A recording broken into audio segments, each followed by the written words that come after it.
ரஹ்மான் என்ற வார்த்தை இருக்கின்றதே, அதனுடைய ஒரே ஒரு சிபத்தை, ஒரே ஒரு ரஹமத்தை கொண்டது. அது ரஹமத்துல் இம்தினான் என்பதாக சொல்லப்படும். பேருபகாரத்தின் காரணமாக அல்லாஹ் செய்யக்கூடிய அருள் என்று பொருள் அதற்கு. பேருபகாரத்தின் காரணமாக அல்லாஹ் பெரும் உபகாரம் செய்து அந்த கருணையை இந்த மக்கள் எல்லோருக்கும் கொடுக்கின்றார். அவனை திட்டினாலும் சரி, அவனை வணங்கினாலும் சரி, யார் எல்லோருக்கும் கொடுக்கிறார். ரஹமத்துல் இம்தினான் என்று சொல்லப்படும். ரஹீம் என்பது இருக்கின்றதே, அது மூமின்களுக்கு மட்டும் செலுத்தப்படக்கூடிய கருணையாக இருக்கின்ற காரணத்தால் அதற்கு பெயர் ரஹமத்துல் இஹ்திசாஸ் என்பதாக சொல்லப்படும். குறிப்பாக வழங்கப்படக்கூடிய நன்மை ரஹமத் என்பதாக சொல்லப்படும். இந்த ரஹ்மான் என்ற சிபத்தின் மூலமாகத்தான் இந்த உலகத்தில் உள்ள எல்லா பொருளுக்கும் அல்லாஹ் தஆலா ரிஸ்க் கொடுத்து கொண்டிருக்கின்றான்.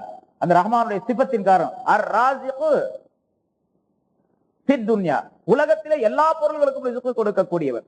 ரஹீம் என்ற சிபத்து இருக்கின்றது, அது அல் கஃபூரு லில் முஃமினீன ஃபில் ஆখিরা, மறுமையிலே மூமின்களுக்கு மட்டும் ரஹமத்தை தரக்கூடியவன், மக்ஃபிரத்தை தரக்கூடியவன் என்பதாக பொருள் அதற்கு. ஆக ரஹ்மான் ரஹீம் என்ற அந்த இரண்டு வார்த்தைகளும் பல்வேறு கருத்துக்களை தெரியப்படுத்தக்கூடியவையாக அமைய பெற்றிருக்கின்றன.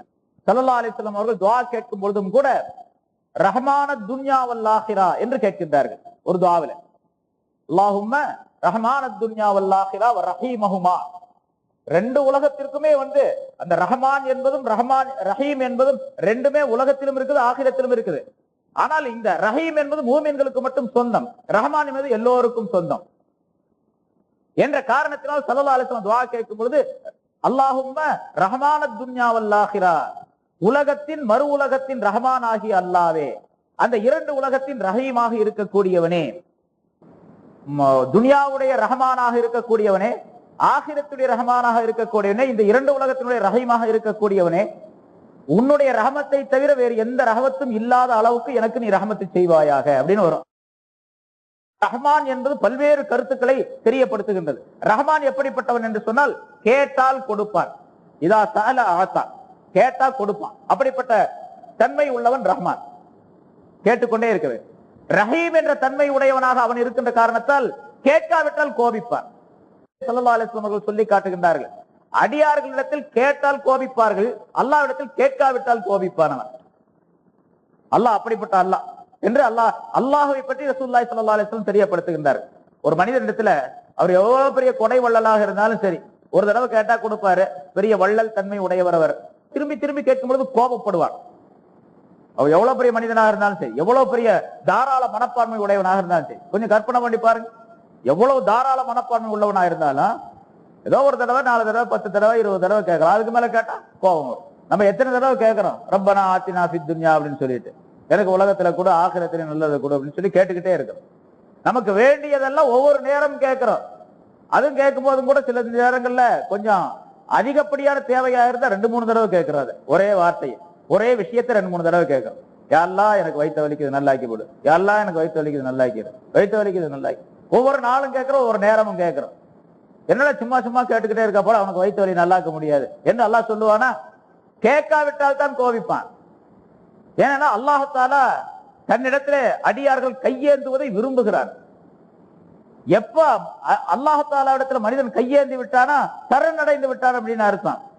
எனக்கு ஒரு எஜமா இருக்கிறான் அப்படிங்கறது ஒப்புக்கொண்டான் என்று அர்த்தம். அதனாலதான் துஆ கேட்காம எந்திரிச்சு போகவே கூடாது. எப்பவுமே எந்த வணக்கங்கள் செய்தாலும் சரி, அதாவது ஒவ்வொரு தொழுகைக்கு பின்னாலும் ஸல்லல்லாஹு அலைஹி வஸல்லம் துஆ கேட்டு இருக்கின்றார்கள், கேட்க சொல்லி காட்டுகின்றார்கள்.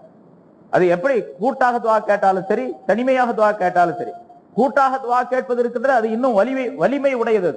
ஸல்லல்லாஹு அலைஹி வஸல்லம் ஆரம்ப காலத்துல சில நேரங்களில் கேட்காம இருந்தாங்க, சில நேரங்களில் கூட்டா துஆ கேட்டாங்க என்றெல்லாம் சொல்லப்படுகிறது. அதனால கூட்டு துஆ இல்லை அப்படின்னு ஒரு கூட்டம் சொல்லிட்டு இருக்கிறாங்க. கூட்டா துஆவெல்லாம் கேட்க கூடாது அப்படின்னு சொல்லிட்டு சில பேர் நீங்க நம்ம தொழுகையிலும் கூட பார்க்கலாம், எல்லா மஸ்ஜிதுகளையும் இருக்கிறாங்க. இமாம் துஆ ஓதிட்டு உட்கார்ந்திருப்பார், அவர் பாட்டு கையை கவட்டையில வச்சுட்டு உட்கார்ந்திருப்பாரு கீழே. இப்ப இவரு அல்லாஹ்ட்ட நீ வேணா கேளு, எனக்கு தேவையில்லை அப்படின்னு சொல்ற மாதிரி தெரியுது. அவர் பக்கத்துல உட்கார்ந்து கொஞ்ச நேரம் யோசனை பண்ணி பாருங்க, நீங்க வேணா கேளுங்க, உங்களுக்கு தேவை இருக்கு, எனக்கெல்லாம் தேவை கிடையாது அப்படின்னு சொல்ற மாதிரி ஒரு பீனை குடிச்சுக்கிட்டு உட்கார்ந்து கையை வச்சுக்கிட்டு. கூட்டு துஆ எவ்வளவு வலிமை உடையது அப்படின்னு எல்லாத்துக்கும் தெரியும். அல்லாஹ் தஆலா இந்த உலகத்தை, ஆகிரத்துடைய அமல்களை அனைத்தையும் உலகத்தை உதாரணமாகத்தான் ஆக்கி வச்சிருக்கிறான். உலகத்தை உதாரணமாக ஆக்கித்தான் எல்லா அமல்களையும் அமைத்து வைத்திருக்கின்றான் அல்லாஹ் தஆலா. எந்த பொருளிலே கூட்டு இருக்கின்றதோ அது நிச்சயமாக வலிமை உடையது, உயர் உடையதாக இருக்கும். நம்ம இப்ப தமிழ்நாட்டில் நிறைய சொல்லுவோம், கூட்டுறவே நாட்டு உயர்வு அப்படின்னு சொல்றான். கூட்டா செய்யக்கூடிய சேர்வு நாட்டுக்கு உயர்வு தருது அப்படின்னு சொல்றான். பல பல துளிகள் சேர்ந்துதான் மழை துளிகள் சேர்ந்துதான் பெரும் வெள்ளமாக மாறுகின்றது. பல மனிதர்கள் ஒன்றாக சேர்ந்தா ஒரு பெரும் சக்தியாக மாறுகின்றது. பல மாணவர்கள் ஒன்றாக சேர்ந்தா பெரும் இயக்கமாக மாறிவிடுகின்றார்கள். சின்ன சின்ன பொருள்கள், பல பொருள்கள் ஒன்றாக சேர்ந்தா பல வலிமையுள்ள ஒரு பொருளாக மாறிவிடுகின்றது. ஒரு நூல், அதை ஒரே ஒரு விரல்ல 2 விரல்ல இப்படி பிடிச்சு அறுத்தரலாம். அப்படிப்பட்ட ஒரு நூல் பல நூல் இலைகள் ஒன்றாக சேரும்பொழுது ஒரு வலுவான கயிறாக மாறிவிடுகின்றது. பல நூல் இலைகள் ஒன்றாக சேரும்பொழுது ஒரு பெரிய துணியாக மாறிவிடுகின்றது. மானத்தை மறைக்கக்கூடிய, பல்வேறு பொருள்களுக்கு உபயோகப்படுத்தப்படக்கூடிய, பல்வேறு பொருள்களை விட்டு பாதுகாக்கக்கூடிய ஒரு பெரிய விரிப்பாக பொருளாக அது மாறிவிடுகின்றது. பல நூல் இலைகள். இந்த பாயை பாருங்க, தனித்தனி கோரையாக இருந்தது. எல்லா கோரைகளும் ஒன்றாக சேரும் பொழுது அது ஒரு அழகான வடிவமாக மனிதர்களுக்கு மிகப்பெரிய உபயோகமுள்ளாக ஒரு பொருளாக பாயாக மாறிவிட்டது. இப்படி சின்ன சின்ன பொருள், ஒவ்வொரு தனித்தனி பொருள் ஒன்றாக சேரும் பொழுது வலிமையுள்ள பொருளாக மாறும், பல பலன்கள் உள்ள பொருளாக மாறும் என்பது உலக அனுபவம். இது உலகத்துல பாடம் எத்தனையோ பொருள்கள் நம்ம பார்க்க. இந்த தொப்பி பல நூல்கள் சேர்ந்ததான் ஒரு தொப்பி, பல நூல்கள் சேர்ந்ததான் ஒரு சட்டை, பல நூல்கள் சேர்ந்ததான் ஒரு கைலி, பல நூல்கள் சேர்ந்ததான் ஒரு துண்டு, பல துளிகள் சேர்ந்ததான் இந்த பேப்பர், பல பொருள்கள் அணுக்கள் சேர்ந்ததான் இந்த வாட்ச், பல துளிகள் சேர்ந்ததான் இந்த கிளாஸ் என்று சொல்லப்படும். இதெல்லாம் அந்த துளிகள் இல்லை என்று சொன்னால் இது கிளாஸாக உருவாகாது. அப்ப இது கூட்டாக இருக்கும் பொழுது இதற்கு ஒரு வலிமை, ஒரு உருவம், ஒரு அமைப்பு, ஒரு பயன் எல்லாம் ஏற்படுகின்றது. அது போல பல பேர் சேர்ந்து துவா கேட்கும் பொழுது பல உள்ளங்கள் ஒன்றாக, ஒரு உள்ளம், என்னுடைய உள்ளம் மட்டும் தனியாக துவா கேட்கின்றது என்று சொன்னால் என்னுடைய உள்ளத்திலே பல்வேறு விதமான தீமைகள் இருந்திருக்கும், சில நன்மைகள் இருக்கும். நம்ம 10 பேர் 50 பேர் சேர்ந்து ஒன்றா உட்கார்ந்து துவா கேட்கும் போது 50 உள்ளங்களுடைய கருத்துக்களும் ஒன்றாக சேருகின்றன. 50 உள்ளங்களில் இருந்து வரக்கூடிய எண்ணங்களும் ஒன்றாக சேருகின்றன. 50 உள்ளங்களில் இருந்து வரக்கூடிய தன்மைகளோடு, அற்புதமான தன்மைகளோடு அவருடைய நாவிலிருந்து ஆமீன் என்று வரும் பொழுது, ஏற்றுக்கொள்வாயாக என்ற சத்தம் வரும் பொழுது அல்லாஹ் தஆலா ஏற்றுக்கொள்ளக்கூடிய வாய்ப்பு இங்கே ஏற்படுகின்றது. கூட்டுதா வேண்டியது இல்லைங்கிறான். இப்போ தனித்தனியா துவா கேட்டு போங்க அப்படிங்க. கூட்டுதா கேட்கும் போது ஏற்றுக்கொள்ளதே கிடையாது. இதுக்கு உதாரணம் அரபு நாடு தான். இப்போ உனக்கு ஷரியத்துல குர்ஆன்ல இருக்கா, ஹதீஸ் இருக்கா, இமாம்கள் இருக்குங்க, அப்படிலாம் கிடையாது. அரபு நாட்டுல கேட்கறதுல அதனால கேட்கறது இல்லை. அரபு நாடா நமக்கு ஷரியத்து, அரபு நாட்டுக்கார மக்கா மதீனாவா நமக்கு ஷரியத்து? ஷரியத் அது இல்ல, குர்ஆனும் ஹதீஸும் தான் நமக்கு ஷரியத்து. குர்ஆன் ஹதீஸை வைத்து இமாம்கள் என்ன சொல்லியிருக்காங்க அதுதான் ஷரியத்து, மார்க்கம். மார்க்கத்தில் என்ன சொல்லுகின்றார்களோ, இமாம்கள் என்ன சொல்லுகின்றார்களோ, உலமாக்கள் என்ன சொல்லுகின்றார்களோ, முன்னோர்கள் என்ன சொல்லுகின்றார்கள் அதுதான் சட்டம் நமக்கு. அந்த முறைப்படிக்கு செய்ய வேண்டும். கைரீங்க அந்த இங்க என்ன சொல்லப்பட்டது, இந்த ரஹ்மான் ரஹீம் என்பது அல்லாஹ் தஆலா கேட்டால் கொடுப்பான், அவனுக்கு பேர் ரஹ்மான். கேட்காவிட்டால் கோபிப்பான், அவனுக்கு பேர் ரஹீம் என்பதாக சொல்லப்பட்டு இருக்கின்றது. பாவங்களை மன்னிக்க கூடியவன் ரஹீம், துன்பங்களை நீக்கக்கூடியவன் ரஹ்மான்.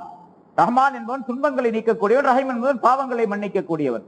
பாவங்களை மன்னிக்கக்கூடிய தன்மை ரஹீம் என்ற சிபத்தில் இருந்து பிறக்கின்றது. ஆனா ரெண்டுமே ரஹீம் ரஹ்மான் ரெண்டுமே ஒரு மூல சொல்லில் இருந்து வந்ததுதான். ரஹ்மத் என்ற மூல சொல்லில் இருந்தா ரெண்டுமே வந்தது. ரஹ்மத்துங்கிறது மூலச்சொல், அது அசல் வார்த்தை. அந்த வார்த்தையிலிருந்து வந்ததுதான் ரஹ்மானும் ரஹீம், ரெண்டும் ஒரே வார்த்தை. இருந்தாலும் ரஹ்மானுக்கும் ரஹீமுக்கும் சில வித்தியாசங்களை அல்லாஹ் தஆலாவே ஏற்படுத்தி கொண்டார். அதை ஸல்லல்லாஹு அலைஹி வஸல்லம் அவர்கள் பல ஹதீஸ்களிலே விளக்குகின்றார்கள். இப்படி பல விஷயங்கள், பல கருத்துகள் ரஹ்மானுக்கும் ரஹீமுக்கும் வித்தியாசமாக சொல்லப்பட்டு இருக்கின்றது. எனவே அல்லாஹ் தஆலா தன்னுடைய பெயர் சொல்லாகிய அல்லாஹ் என்ற ஒரு வார்த்தையையும், தன்னுடைய சிபத்துகளில் மிகப்பெரிய சிபத்துகளை உலகத்திலும் ஆகிரத்திலும் எல்லா மனிதர்களுக்கும் உயிரினங்களுக்கும் ஒட்டுமொத்தமாக கிருபை செய்யக்கூடிய 2 வார்த்தைகளை சொல்லி காட்டி, 2 வார்த்தைகளை கொண்டு இந்த பிஸ்மில்லாஹிர் ரஹ்மானிர் ரஹீம் என்பதை அல்லாஹ் தஆலா அமைத்து தந்திருக்கின்றார். அதனால பிஸ்மில்லாஹிர் ரஹ்மானிர் ரஹீம் என்பதை எல்லா விஷயங்களிலும் நாம் உபயோகப்படுத்திக் கொள்ள வேண்டும், எல்லா காரியங்களுக்கும் சொல்ல வேண்டும். அதனால முன்னால சொன்னபடி ஹலாலான காரியங்கள் அனைத்திற்கும், மார்க்கத்தில் அனுமதிக்கப்பட்ட காரியங்கள் அனைத்திற்கும் பிஸ்மில்லாஹிர் ரஹ்மானிர் ரஹீம் சொல்லிக் கொள்ள வேண்டும். ஹராமான காரியத்துக்கு சொல்லக்கூடாது. அது முன்னால சென்ற வாரம் சொன்னோம். கள்ளு குடிக்க போறான் பிஸ்மில்லாஹிர் ரஹ்மானிர் ரஹீம் அப்படின்னு சொல்லிட்டு குடிக்க கூடாது. திருட போறான் பிஸ்மில்லாஹிர் ரஹ்மானிர் ரஹீம் நுழைய கூடாது வீட்டுக்குள்ள.